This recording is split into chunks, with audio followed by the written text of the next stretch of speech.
हर हर महादेव। तो एक स्टोरी सुनाता हूँ, बहुत ही छोटी है लेकिन सच्ची स्टोरी है। क्या है ना, कुछ बार हम लाइफ में कोई भी घर खरीदने जाते हैं तो बहुत ही कम पैसे देखकर वो घर तुरंत खरीद लेते हैं।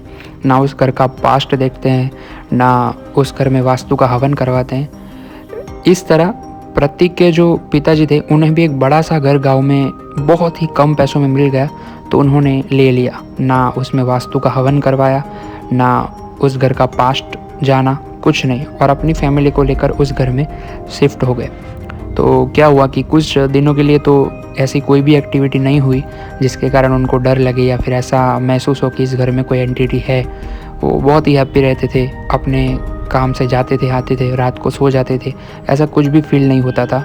लेकिन ये सारी चीज़ें लॉन्ग टर्म के लिए नहीं थी। एक दिन ऐसा आया कि रात को 2 बजे प्रतीक को बहुत प्यास लगती है और प्रतीक उठता है पानी पीने के लिए।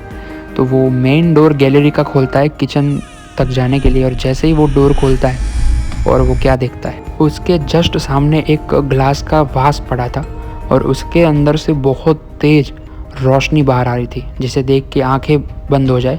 और वो रोशनी अचानक बंद हो गई और उसके पीछे एक छोटी सी बच्ची कैंडल लेके खड़ी थी, और उसके जस्ट बाजू वाले कमरे में एक छोटी सी बच्ची कुछ खिलौने से खेल रही थी।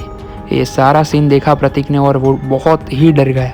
वो भागा अपने कमरे में और कमरे में जाके तुरंत सो गया। और उसके दूसरे ही दिन उसने अपने पापा को ये सारी चीज़ें बताई।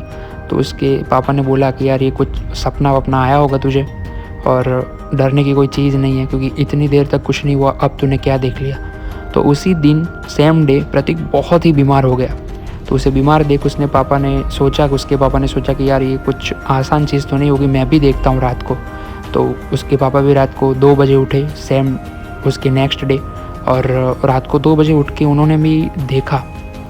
तो जब उसके पापा ने गैलरी का डोर खोला तो वो क्या देखते हैं, उस गैलरी में एक छोटी सी बच्ची खड़ी थी और उसके मुंह पे खून के धब्बे थे।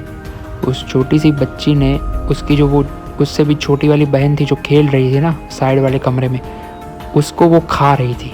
ये सारे सीन देख के प्रतीक के पापा ने दूसरे ही दिन पूरे गांव वालों को बता दिया, और गांव वालों ने कहा कि ये घाट पे बाबा रहते हैं, आप उन्हें मिलो, वो आपको सॉल्यूशन बताएंगे। तो वे सब सारे बाबा के पास गए। तो बाबा ने कहा कि उस घर में 2 बच्चियाँ जलकर मर गई थी, तो आप वो घर बदल दीजिए।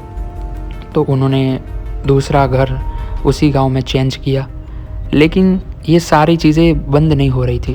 प्रतीक का पूरा बिहेव बदल गया था क्योंकि उस छोटी सी बच्ची की आत्मा थी वो प्रतीक के बॉडी पर हावी हो गई थी, और प्रतीक पूरा रूडली हो गया था। वो रात को उठता था और अचानक उठ के गैलरी में जाता था। उसके पीछे एक अचानक ऐसे ही बच्ची का साया हर पल उस पर मंडराता था, और वो एक बंद कमरे में जाके ऐसे विंडो के सामने खड़ा रहता था।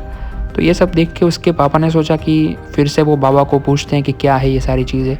तो बाबा ने बताया कि अब आप एक काम करो, ये गांव ही छोड़ दो और दूसरे गांव में शिफ्ट हो जाओ।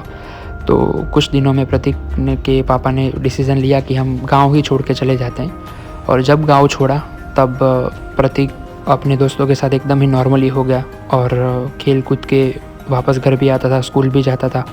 तो ऐसा घर कोई भी मिल जाए आपको तो प्लीज़ उसमें वास्तु का हवन करवाइए, या फिर कोई भी ऐसा जाप करवाइए या पूजा या विधि करवाइए जिसके कारण उसमें रहने वाली सारी एंटिटी, सारी ऐसी बुरी चीज़ें भाग जाए।